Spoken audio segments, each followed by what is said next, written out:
আরে আবির, ফেসবুকের চিল্লাচিল্লি দেখে দেশ চলে না রে ভাই। রাজনীতি কি এতই সোজা?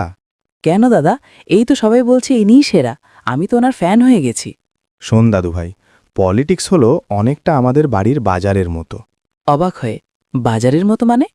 বাজারে যখন যাস, যে বিক্রেতা সবচেয়ে বেশি চিৎকার করে আমার মাল ভালো, তার কাছেই কি দৌড়ে যাস, নাকি নিজে হাতে টিপে টুপে দেখিস সবজিটা তাজা না পচা?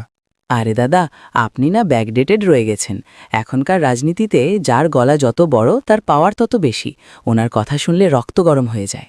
এই যে তুই গালি শুনে তালি দিচ্ছিস, কাল যদি এই নেতাই ক্ষমতায় গিয়ে তোর এলাকায় কোনো সমস্যা করলে তুই ওনার কাছে যাস, উনি কি তোকে গালি দিয়ে বিদায় করবে না তো?